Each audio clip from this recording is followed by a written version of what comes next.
थार मरुस्थल से एक दुर्लभ वन्य जीव की मौजूदगी ने एक बार फिर वैज्ञानिकों और संरक्षणकर्ताओं की उम्मीदें जगा दी हैं।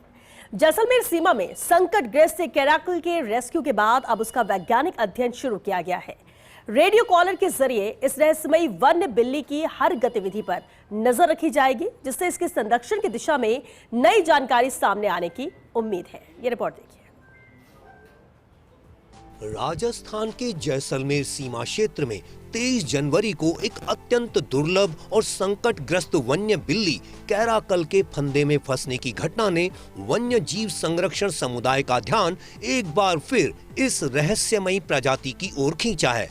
स्थानीय शिकारियों द्वारा बिछाए गए जाल में फंसे कैराकल की सूचना मिलते ही वन विभाग की टीम मौके पर पहुंची और तत्परता से रेस्क्यू कर उसे सुरक्षित बाहर निकाला गया। इस घटना को केवल रेस्क्यू तक सीमित न रखते हुए राजस्थान वन विभाग ने इसे संरक्षण अनुसंधान के अवसर के रूप में लिया। मुख्य वन्य जीव प्रतिपालक KCA अरुण प्रसाद और होप PK उपाध्याय के निर्देशन में इस कैराकल को रेडियो कॉलर पहनाकर थार मरुस्थल में दोबारा छोड़ा गया।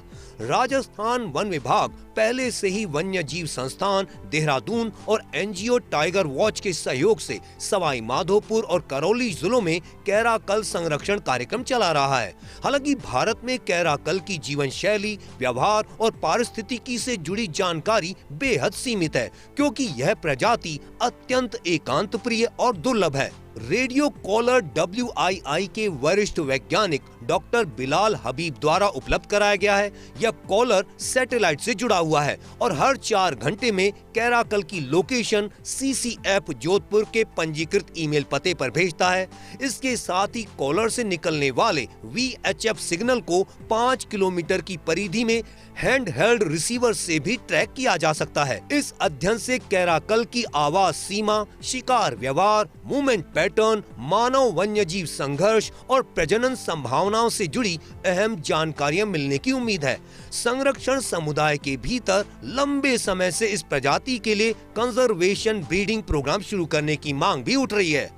कैराकल की ट्रैकिंग और मॉनिटरिंग के लिए गठित टीम का नेतृत्व ACF रंजीत सिंह ढोलिया कर रहे हैं। उनके साथ WII के वैज्ञानिक डॉक्टर मोइबुद्दीन और डॉक्टर तुष्णा करकारिया इस शोध कार्य में शामिल हैं। वन विभाग को उम्मीद है कि इस अध्ययन से प्राप्त वैज्ञानिक आंकड़े भविष्य में कैराकल के प्रभावी संरक्षण, नीति निर्माण और संभावित पुनर्वास कार्यक्रमों की मजबूत आधारशिला साबित होंगे। थार मरुस्थल में इस दुर्लभ वन्य बिल्ली की निगरानी न केवल राजस्थान बल्कि पूरे देश में कैराकल संरक्षण के प्रयासों को नई दिशा दे सकती है।